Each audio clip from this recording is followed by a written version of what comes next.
So doesn't that speak volumes of our police department that we have child trafficking right here and under our nose, less than 2 miles from the police department?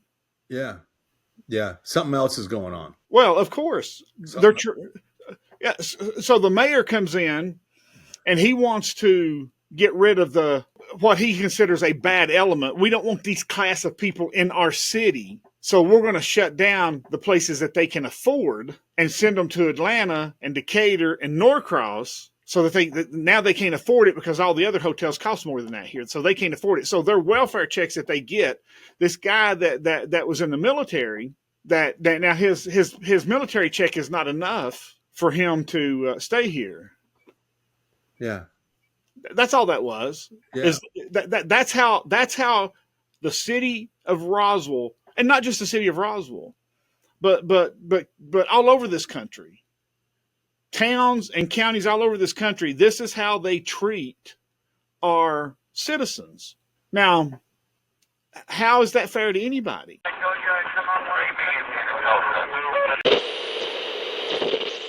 And welcome back to another episode of True Stories from a Real Private Eye. I'm Vinnie Coppola, your host. With me, as always, is Lynn Lambdin, a real private investigator in Atlanta, Georgia. Thank you so much for being here. We do appreciate it. For those of you watching on Spotify or YouTube, may I apologize for my scruffy appearance.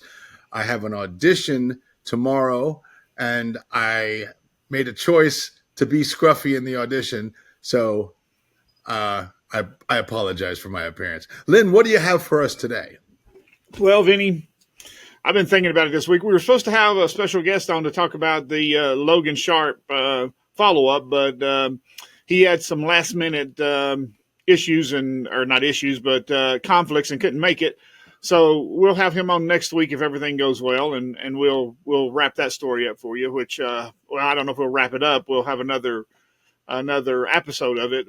Hopefully we can get it wrapped up soon and get some arrests made. But a couple of weeks ago, the city of Roswell, here where I live, decided that they were going to shut a hotel down for living conditions and human trafficking. So you're not far from Roswell, Vinny. No, I'm not. But the reason I talk about this is it falls right in line with what we've been talking about. Police corruption. This is not kind of police corruption, but it's government corruption. Okay. It's I say it's corruption. They say it's not. I say it is, and here's why. They had on the news that they had human trafficking to 14, 15, 16-year-old girls that were at this hotel, and they were being trafficking. They were trafficked. These two girls were trafficked. Well, when you read into the story, I don't know that it falls under the trafficking laws, but the two girls had ran away from home. They made the conscious decision to run away from home. They made it to this hotel, and they were sleeping with grown men at this hotel, including some employees that work there. Now, I don't know if you call that trafficking or not. It's sick as hell. Why would a grown man want to sleep with a 14, 15, 13-year-old, whatever it is? Makes no sense to me. No. I don't know that that's trafficking, so to speak. It's very sick. But it's definitely pedophilia. It's definitely pedophilia. But anyway, the government of Roswell, the mayor and the city council decided to take the opportunity to shut this hotel down. Now, in my opinion, I think they shut the hotel down to get rid of the people who lived at this hotel, not to get rid of the trafficking, but to get rid of the people who lived at the hotel, because not everybody who was staying at this hotel were trafficking people or sleeping with underage children. Right. And now here's the reason I say that I think that they wanted to get rid of this, what they didn't say, they didn't use the word, but the element of people who lived there. This hotel was cheaper than any hotel. This is an extended stay hotel. It's called the Econo Lodge. I think it's called the Econo Lodge. But they wanted to get rid of the this is the cheapest one in Roswell, and it did draw a lower element of people. Right. It drew people that were drug users, probably. Well, yeah, they were some drug users there, and they were some people that sold drugs that lived there. But they were also another class of people who lived there. They were a class of people who had mental illness that lived there, that lived off of welfare. They were people that lived there that were veterans that couldn't readapt into society. And they were. My son was staying there. My son is gay. He's married to another gentleman, and my son is adopted. And my son was born to a drug addict, and he was born a drug addict when he was born. And my son was his skull was cracked by his mother, so he suffered brain damage. Oh man! My son has a lot of issues now. We have had our son at in an apartment complex, and he did get evicted out of an apartment complex for many reasons. So we couldn't put him in another apartment, and so he was temporarily staying in this hotel until he got a place. Until he got his disability, because he is working on getting his disability. He's been working on getting his disability for 4 years now. So, with all that being said, just in full disclosure, because if I do not disclose that, then people's going to say, especially with the city of Roswell, because I have had arguments with the city of Roswell over this. Mm-hmm. They're going to say, well, you badmouth the city of Roswell over your son, and you didn't say that. Well, no, I'm telling you right up front. Yeah. My son's husband is autistic, and my son's husband works at a local business less than a mile from where that hotel was at. My son has been at other extended stays that, due to his autism, is not allowed to stay at anymore. That's between him and those extended stays. But these are the type of people who stay at these extended stay hotels. Right. These are the type of people that the city of Roswell wanted to get rid of. So what they did is they come in, they busted these people for trafficking. They arrested them. They took them to jail. To my understanding, they reunited these two young girls with their family, which, to my understanding, these two young girls didn't want to be with their family. They wanted to be somewhere else. That's why they ran away from home. Right. So that's neither here nor there. That's none of my business. I pray for these girls. I hope they get them help mentally and whatever they need. But why are they punishing all of the other people that can't go to these other extended stays that are 2 and 3 times the cost of this hotel and making them leave? Did they take your son to jail? No, my son didn't get arrested. Oh, okay. What they did is they come in and they shut the hotel down. They said, everybody's got 6 days to leave. Okay. They say, we're shutting it down. You got 6 days to get out. Okay. And and they said, we'll help the people get out.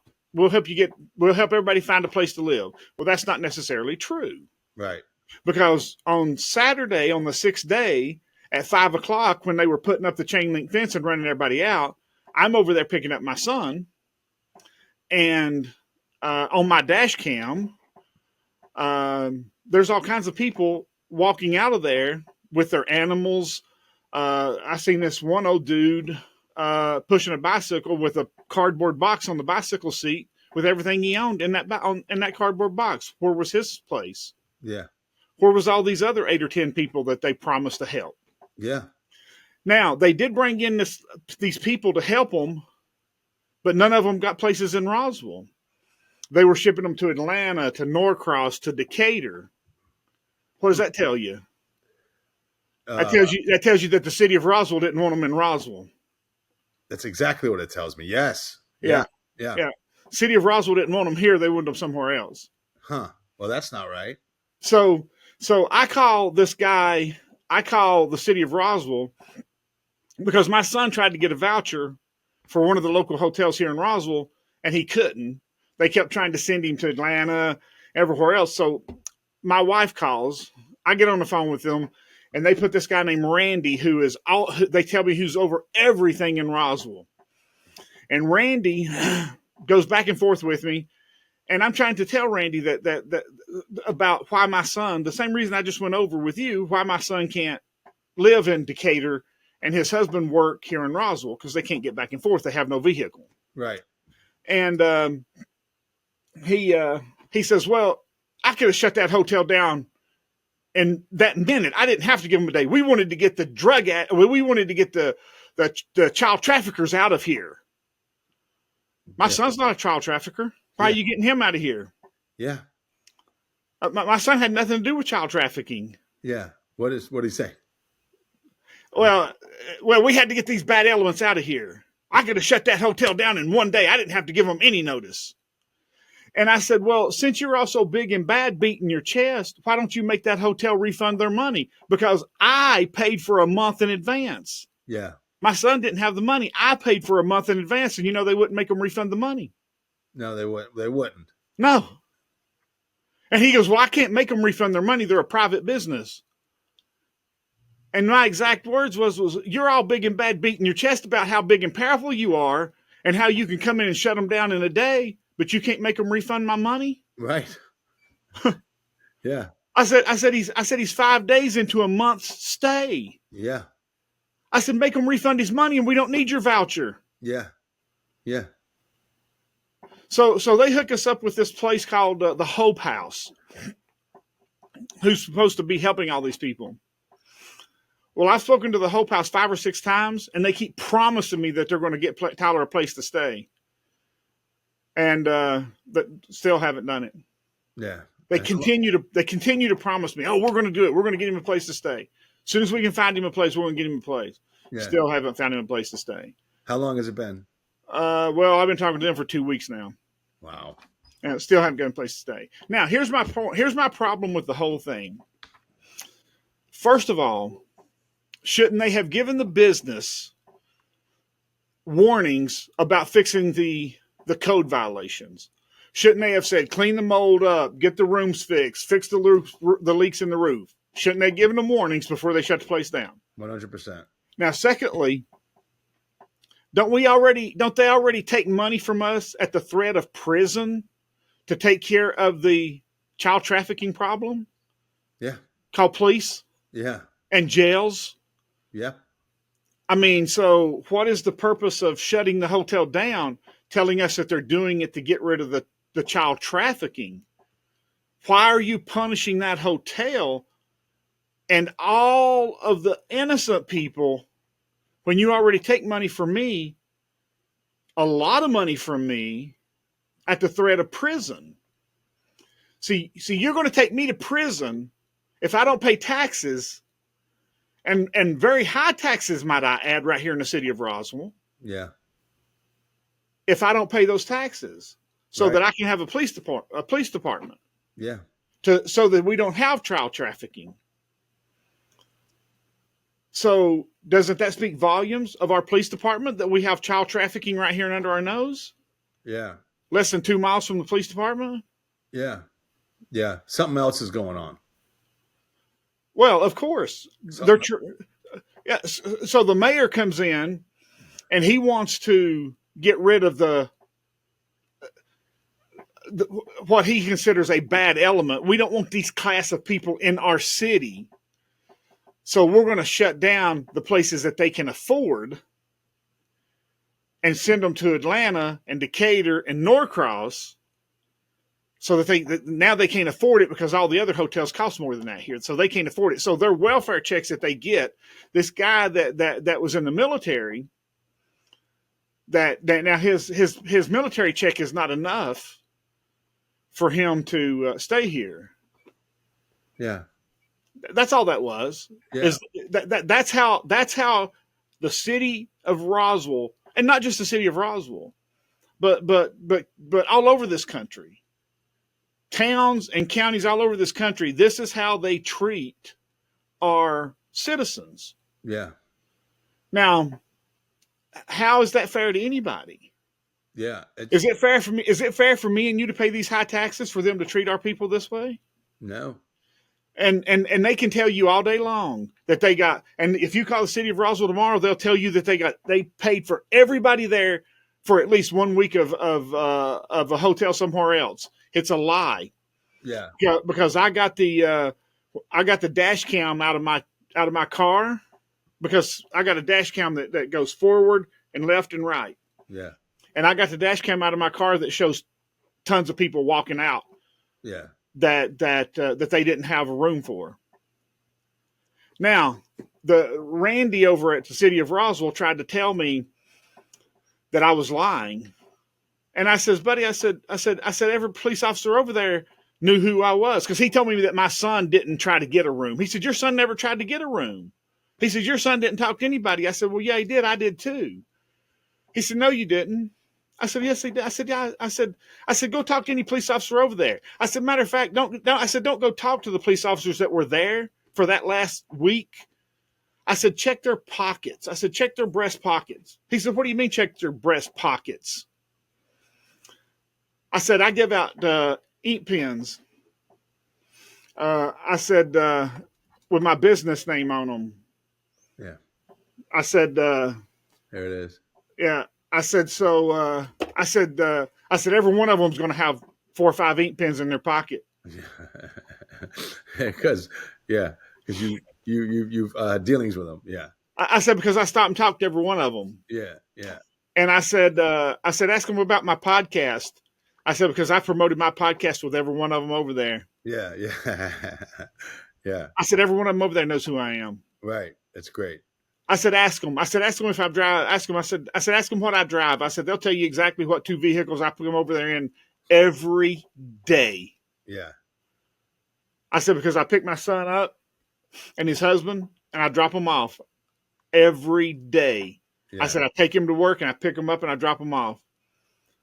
I said, so, and I said, every police officer over there. I said, even when they had the Easter egg roll, and I said, even the police officers that wasn't working there, but they were working the traffic the day that they done the Easter egg roll, I said, I probably gave out 500 pens. I said, because I gave out a whole box. Wow. Yeah. I said, now you want to argue with me? I said, because we'll check every cop car you got. Yeah.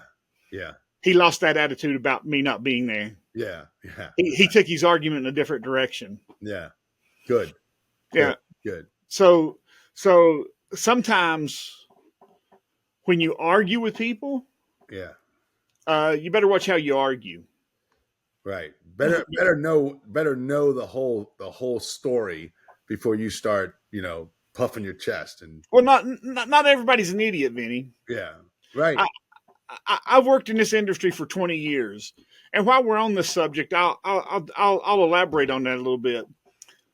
I go out in the field and I develop evidence, or I hunt evidence, and I look for evidence, or I hunt people that can testify in cases. And they say only an idiot will ask a question in court that he doesn't know the answer to. Right. Well, it goes a little bit further than that. There's times that we find evidence that will destroy our case.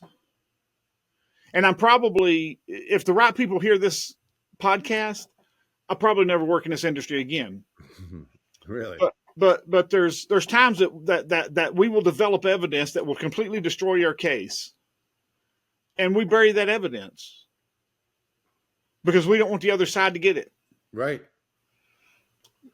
Even though we know that our client did something wrong and that will cost us a case, we'll bury that evidence. Of course. I have been told many, many, many times, if it's not good evidence for us, don't show it to me. That way I got plausible deniability. Yeah. I've heard that 1 billion times. Yeah. when I first started into this industry, almost 30 years ago, I worked for a law firm who contracted with an insurance company. They was not the insurance company's law firm, but when the insurance company's law firm got too many cases, they would contract with the insurance company. So they would go to said insurance company and they would say, here's 100 cases and here's $5 million. Settle these cases. Yeah. So they acted as the insurance company's law firm. Right. They would call me up and they would say, here's 25 cases. Go find reasons not to pay them. Mm-hmm. Now, it wasn't that they wasn't going to pay the cases. They just needed a reason to delay the case because they had the $5 million or the $10 million or for whatever it was into an annuity. And if they broke that annuity, they got penalized. Right. So they needed that annuity to stay in it for the full 6 months or the full year. Right. Typically, it was a 6-month annuity. Yeah. So they would go find a reason. Go film a red light or go write a report and say the red light's not working correctly. Go say that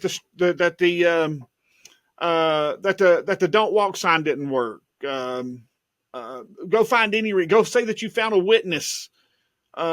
Just make up a name and do a witness statement and then say you can't find the witness again. Right. And they would do that. And then when the annuity matured and paid out the interest, think about the interest they made off of that annuity for 6 months. Yeah. A $10 million or a $5 million or $10 million annuity. They were probably making $100,000. Yeah. And then once that annuity matured, they'd go, okay, we'll pay the claim. Then they just write a check and pay the claim. Yeah. Yeah. Did it all the time. I don't doubt it. I did it all the time. It's no surprise to me. I mean, but you're working for a lawyer who's trying to, game the system. Well, not just game. I mean, well, maybe game the system, but I mean, you're working for a lawyer who wants this outcome. The other lawyer wants that outcome. Why wouldn't you do everything in your power to, win the case for the guy that's hiring you? Yeah, but it still should be a game of truth. But there is no law there is no law to say, oh, every little piece of evidence you find, you have to show the court every single piece of evidence. No, right? No, Where's the law? No. So it's like that old saying, or it's not really a saying, but it's that old thing like, hey, I didn't lie. Yeah, but you didn't tell the truth. It's that whole thing. Yeah. Yeah. And the lawyer, it's not the lawyer's responsibility to tell if the evidence comes forth. He doesn't have to put that evidence on the stand. Right. If that evidence is damning to his client, the attorney's job is to protect that client. He's a fiduciary. Yeah. And a fiduciary meaning that every decision he makes has to be in the best interest of the client. Right. So every decision he makes has to protect that client. Yeah. So if there's evidence that is harmful to the client, then he doesn't necessarily have to put that on. Right. If it's harmful to his client. This episode is brought to you by Simple Funding, LLC. For all of your pre-settlement funding needs, contact Simple Funding, LLC to receive your money promptly. They're a customer-centric legal funding company that provides exceptional funding solutions at affordable rates. Simple Funding covers a diverse range of cases, including car accidents, slip and falls, worker compensation, medical malpractice, wrongful death, and more. They recognize that life goes on and you need to access your funds immediately. which is why they offer clients a swift and efficient process with minimal documentation requirements. For more information, visit simplefundingllc.com or contact them directly at 678-855-6232. You'd be surprised. You'd be surprised how many times that I've had pictures, I mean, actual photographs of evidence that would destroy our client, and the attorney goes, "Don't show me that. Get rid of it. Yeah. Get rid of that. Yeah. Destroy that." And just be thankful that the other side didn't find it, I guess. You know what? I guess, there's a part of me that completely understands that goes on, and, well, that's the way it is.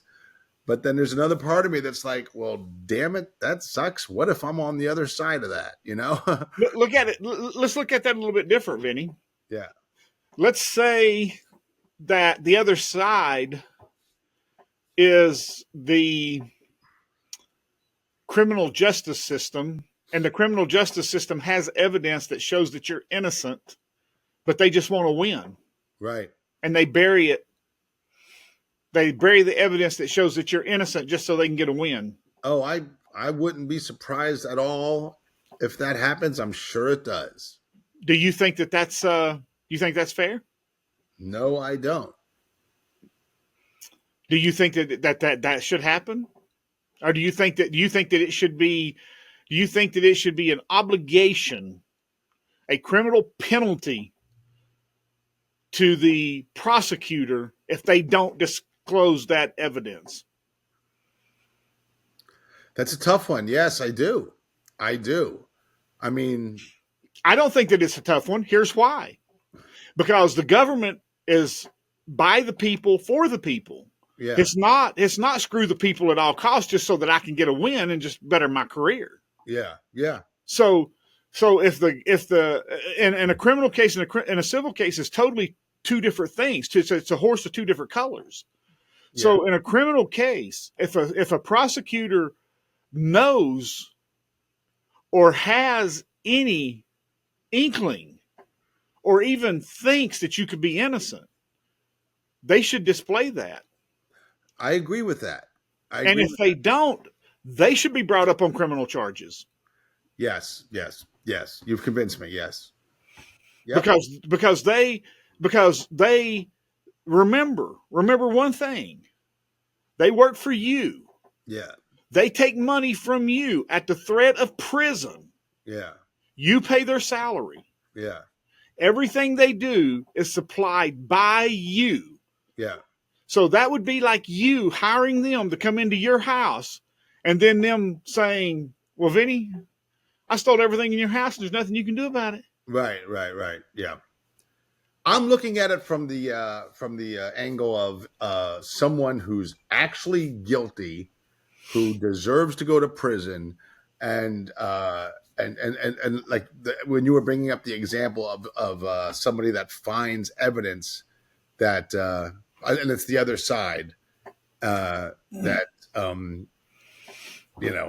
makes them look innocent, but they're really guilty. That's the angle I'm looking at it. I'm like, and on that instance, if it's a guy that murdered somebody and there's some kind of a piece of evidence that could make him look innocent, I think that's where it's bullshit. Well, I mean, if he actually murders somebody and it makes him look innocent, then obviously it's not true evidence. It's bad evidence. Right.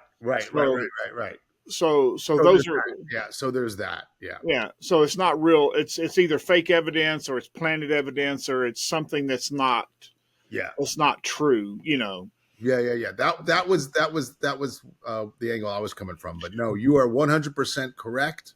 I agree with you. Yes, the government works for us. It's for the people. And absolutely, they should be on our side, rooting for an innocent verdict. There shouldn't be people in jail for things they did not do. Which takes us right back to the city of Roswell. Yeah. The government should have never have closed that hotel down, displacing those people, those innocent people. Yeah. They couldn't afford to go somewhere else. Yeah. because I'm going to take care of my son no matter what it takes. Right. Of course. I'm going to take care of him no matter what it takes. My son is not going to sleep on the streets. Right. My son is going to be taken care of. I'm going to fight for my son. Yeah. Every step of the way, no matter who I have to argue with, no matter what I have to do, no matter what. But those other people had nowhere to go. They had nobody fighting for them. Yeah. I showed up and helped my son, got his stuff, packed it up in my truck, and I have stored his stuff until we can find him a steady place to live. Yeah. Now, these other people were just pushing whatever they had. They were just carrying it outside of the fence and setting it down and just getting it outside the fence so that it didn't get locked in the fence. Yeah. Where are they going? Yeah. Who's fighting for them? Yeah. What could possibly be the reason to not target the traffickers and leave everybody else alone? What could possibly what's the motive? What is? Well, they did arrest the traffickers a couple of weeks before. I know, but then just say, oh, let's just close it down and screw these people. Because Mayor Wilson wants that type of people out of the city. He doesn't want them here. Oh, so he doesn't want obviously the homeless. I've never heard him say it. Right. But this is the only conclusion that I can come to. Sure. So he doesn't want low income people in the city of Roswell. Well, I don't know that you would say low income, but I mean, the type of people who are, I don't want to say forced, but the type of people who have nowhere else to go. But these low quality extended stay hotels, for whatever reason, brought them to this situation. Yeah, yeah. And look, I'm involved with veterans groups pretty heavily. Yeah. My grandfather was a vet. He was in World War II. He was on an LST ship, and he helped liberate the island of Bataan by going into Corregidor. And if you know about the LST ship, you would understand. LST ship was a landing tank ship. They would run the ship up on the shore. The nose would fall open, and they would run the equipment out, or the men would come out. And because the big ships couldn't do it, so they would use the smaller ships to do it. And he helped liberate the island of Bataan and Corregidor. But anyway, so the veterans has always been very close to my heart. So I don't ever judge people by the situation they're in, because if you've ever known military people that has come back from war, their minds can't always adjust to civilian life. I've heard. Now you and I know a very prominent military man who was tortured very heavily. Yes. And he was very luckily he could adapt to society, and he made a life for himself. But you have talked to him in depth, and you know how tortured that man's mind is. Yeah, absolutely. And you have heard him tell about the nightmares that he still has today, almost 41 years later. Of course, yeah. Now, why would you judge people knowing the things that they went through in the military? Why would you judge them and displace them? Because you don't know what they've went through. You don't know what they've suffered through that's put them in that situation that makes them in that extended stay hotel. Right. So I think there would have been a better way to handle it. I think coming in and making the hotel correct the problems, or giving them the opportunity to correct the problems before you shut it down, or even making the hotel refund the people's money that had paid a month in advance, like I did for my son. Yeah. Yeah. I think that there would have been much better ways to handle it. You know, this guy Randy beating his chest and telling me how powerful they was and they could have shut it down. They didn't have to give them any. uh, notice, they could have shut them down immediately. Oh, but we can't make them refund your money. Well, you're also big and powerful. You can shut them down.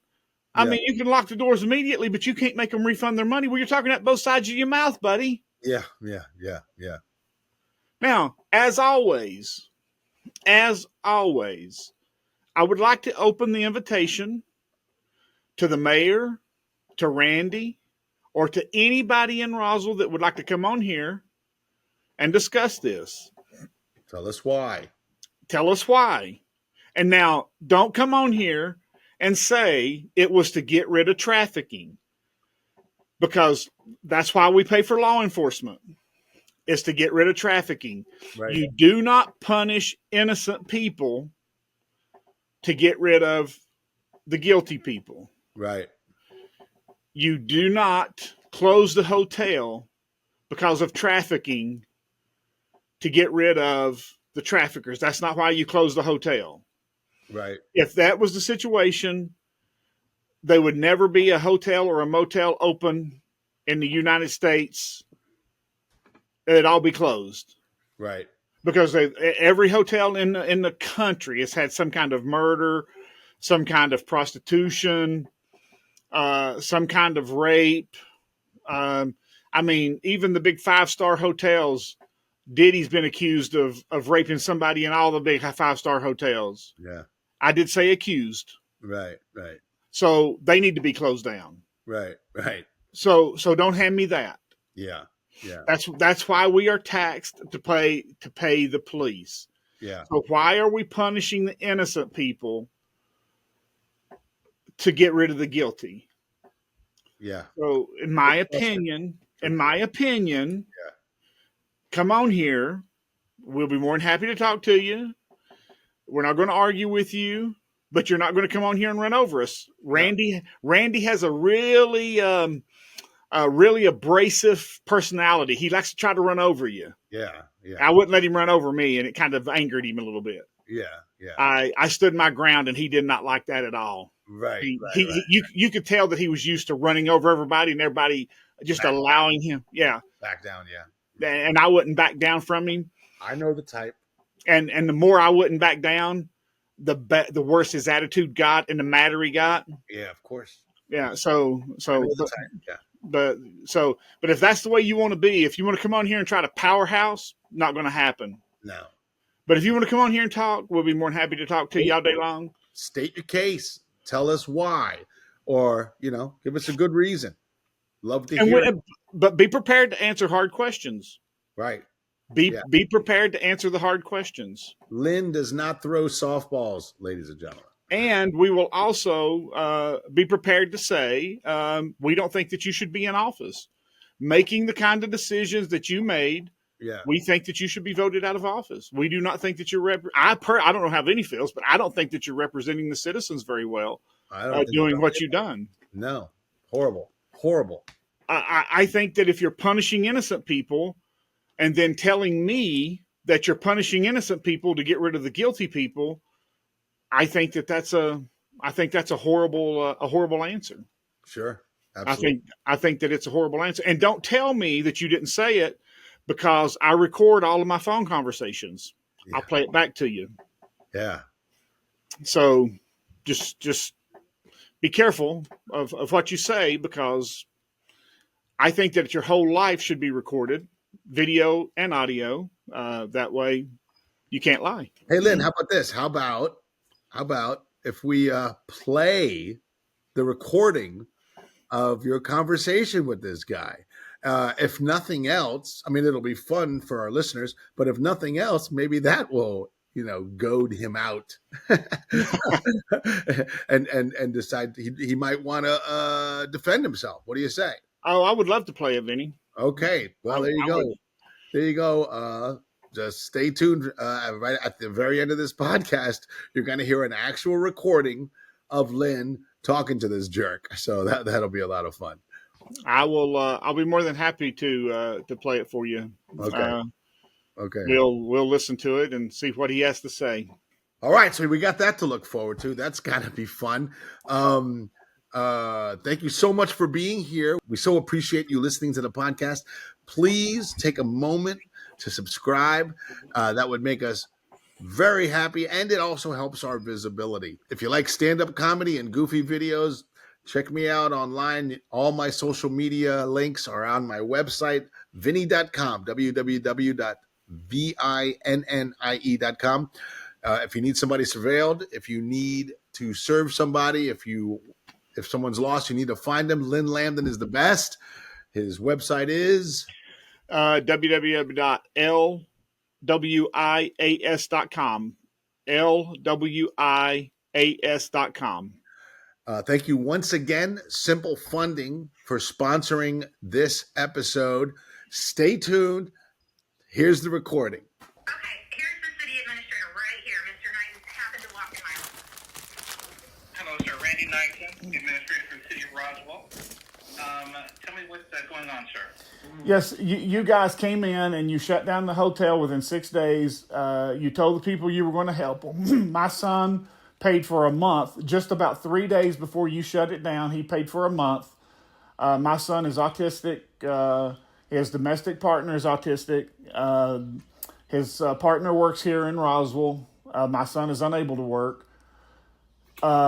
You guys would not give him any help. You kept promising him help and promising him help. The hotel will not refund their money. They have no money. We've spent every dime we have to help them. And you kept telling him that you would give him a voucher. You never would give him a voucher. The closest thing that you would do is you'd tell him that you would give him a place in Atlanta, some 20 some miles away. But he had to pay $200-something a week, a deposit, which his partner. Let's have a conversation. You're not listening. Tell me, how do you know he did not get a voucher? How do I know he didn't? Because You were there. because I was there and Where? I was at the location with him at the Econo Lodge, and I paid every last dime I had for him to spend the last 2 nights in a hotel, and now he's homeless. He has nowhere to go. He's wandering the streets.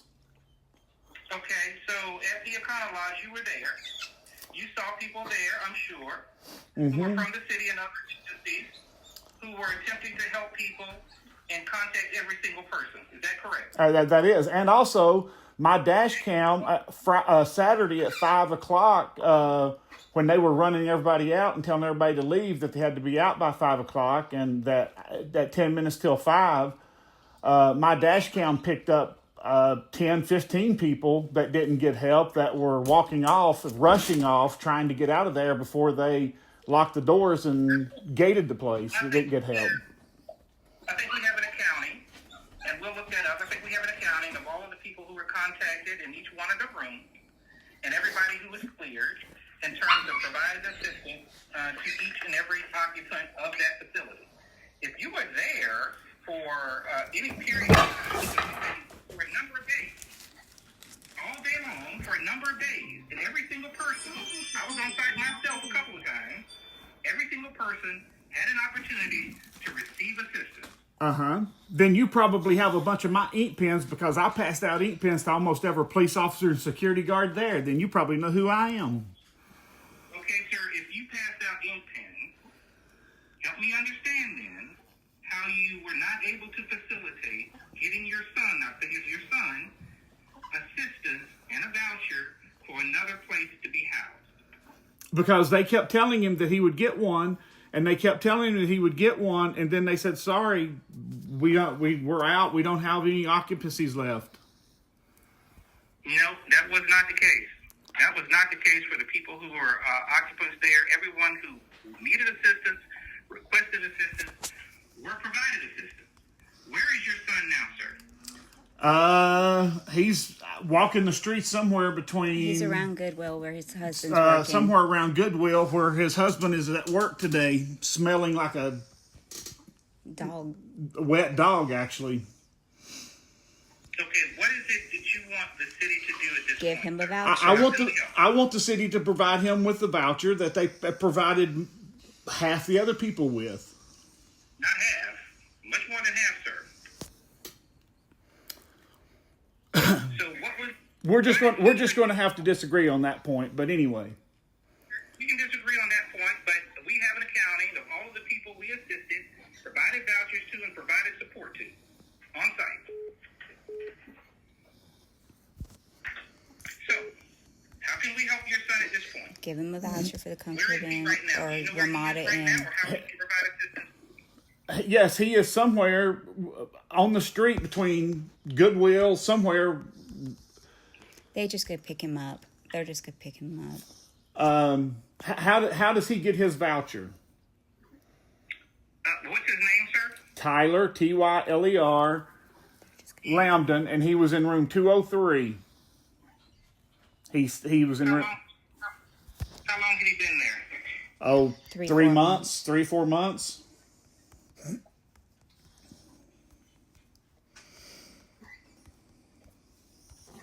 Okay. All right. And you're saying that he was not provided any voucher or any assistance? No, sir, he was not provided any assistance. Did he request assistance? He requested assistance from day one until Saturday at 5 o'clock when I picked him up and loaded everything in my truck. Sir, we were there for a number of days on site. Sir, A number of days. sir, you can go get the security guards that were there, and you can go get the police officers that were there, and you can check their pockets and check, and every one of them has my ink pens in their pockets where that I was talking to them and shaking their hands. So does the Roswell And Police they will when you can go get them right now, and I will come over there, and I guarantee you that every one of them knows me by name because I talked to them and shook every one of them's hand and gave them ink pens out of my car. I'm telling you. Okay, well, I'm trying to understand then, if you spent that much time there and your son needed a voucher, how that did not happen. Well, they tried to ship him to Atlanta and told him he had to give a $200 deposit, and he didn't have the money, and his husband couldn't get to work, and They can't lose his job. and his husband cannot lose his job under any circumstances. And then they kept telling him they were going to put him in the Econo Lodge, and then they told him, well, we're sorry, we can't put you in the Econo Lodge, it's full. Comfort suites. I mean, the Comfort Suites, it's full. So that they couldn't put him in the Comfort Suites. And now you have to understand, my son is autistic, and he has brain damage, and so he does require a little bit more assistance. So you can't treat him like you treat your average person on the streets. So hence why he was in the Econo Lodge. I understand, and that's why we had so many different people and agencies on site to try to meet each individual's need as best we could. And so there was an attempt, apparently, from what you're saying, for a place in Atlanta. And apparently that was not something that was suitable or not conducive to your son. Why would they take him out of his the job? place in Atlanta was just not really a voucher. It was a fake voucher. It was a voucher from the city of Atlanta that they had to pay up front, and they didn't have the money to pay up front because they had paid a month in advance at the Econo Lodge, and the Econo Lodge would not refund their money. If the Econo Lodge would have refunded their money, then they could have afforded to do that. But and under the circumstances, since the Econo Lodge will not refund their money and still hasn't refunded their money, They still can't go to Atlanta. They don't have a car. They don't have any money. They don't even have the money to eat on. I am feeding them. I feed them. I clothe them. They don't have a car. They have a job here. His husband works at Goodwill because nowhere else will allow him to work there. So why would they move him to Decatur? So moving him to Decatur or moving him to East Point or something like that makes absolutely no sense. And then telling him once that you move him there, oh, by the way, you got to pay $200 a week, even though the city of Roswell is going to cover your first week. That makes absolutely no sense. Okay, so was this communicated then to the people who were there that the place in Atlanta was not suitable? Yes. Yes, that was communicated to them. Okay, did they go down to Atlanta or? No, they did not. And the person that was there communicating that to him, that he communicated back to them, was not a City of Atlanta employee. It was an employee of a chain of extended stay hotels that the City of Atlanta had contracted to come in to handle that for them. And they didn't have anything in the City of Atlanta or near the City of Atlanta. Okay, so what you need I'm asking, what you need now for your son is a place to reside here in the Roswell area. Yes. Is that correct? Correct. His friends that he had made there, one guy named Ed, you guys put him at the Econo Lodge on the other side of 400. And obviously you put several other people at the Comfort Suites, at the Comfort Suites, Comfort Inn on the other side of 400. And so when he found that out, he went to the fire chief and a police officer there and said, "Hey, you guys put Ed over there. Why can't you put us over there?" They go, "Okay, we'll check on it. Come back in the morning." Well, he come back on Friday morning, and well, we're working on it. Come back tomorrow morning, which is Saturday morning, and then Saturday afternoon they said, "Well, they're full. We can't put you there." Well, I went on Priceline, and Priceline says, "No, we're not full." So obviously, that was just a line of smoke. No, I know, and we're not going to do that, sir. With due respect, I know how hard our staff worked. Well, it was a line of smoke because I booked a room over there.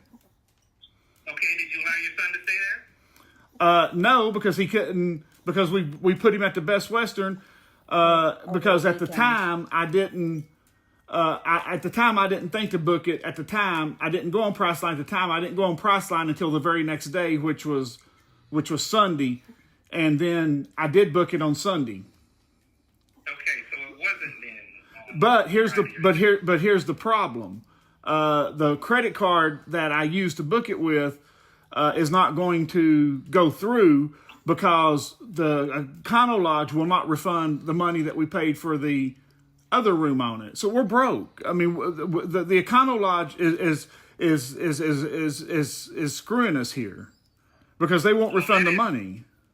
That is that's between obviously you and the owner. It's unfortunate, but that's you and the owner of the but that's also going to be between Econo Lodge Roswell and the owner because when we file the lawsuit, we're going to include the city in it because the city's the one who come in and said shut it down. The city should have also had a court order that said they have to refund the money because he was only there for like 4 days of the month that he paid for, or 5 days, whatever it was. So the city should have. So if the city's going to shut it down, the city should demand that the money be paid back.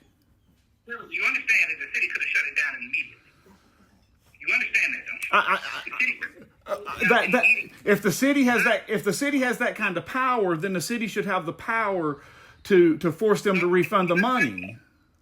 Let's back up. The city could have shut it down immediately, and everybody would have been out.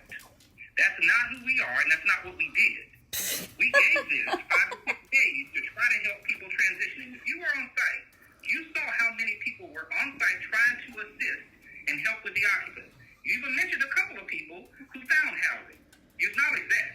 I do acknowledge that. I'm not denying that. But what I'm saying is, if you're so big and bad and powerful and beating your chest at how much power you have, you should have used that power to make them refund the money that he didn't use. He didn't use. He paid for a month. I paid for the month. You should make him refund that money so that I could pay for something somewhere else for him. Our conversation is about the city trying to assist the residents on site, sir. I'm asking you again, what can we do for your son?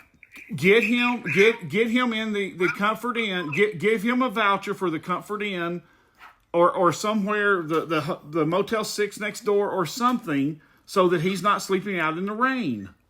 Okay, all right. So, and your son's name again is Tyler Lambdin, Lambdin. Is that correct? That is correct. And his husband, domestic partners, Russell Lambdin. Hold on. Whose name was the room in, or? It was in both of them's name, I think. Tyler, but I know it was Tyler's name, but I'm pretty sure it was in both of them's name, but I know it was in Tyler's name. Okay, all right. And your number is Give me your number. 678 358 10. Hold on. 678 3 1 58. 1. The room was in Russell's name. It was Who in should I Russell. call if we are able to obtain a voucher? Who should I call? You can call me. Tell him it was in Russell's name. Okay. And we'll and if we can do that, we'll have to get this in the hands of your son. Yes, the room was in Russell. He will be here. He's coming here now. Yeah, you can call me because I'm supposed to pick up Russell from work at 7 o'clock. And Tyler will be What is here. your name, sir? My name is Lynn, Lynn. Okay. Last name? Same, Lambdin, Lambdin. Okay. All right. I'm going to make a few calls here. I will give you a call by 4 o'clock or so this afternoon. Thank you, sir. Thank you. Bye-bye.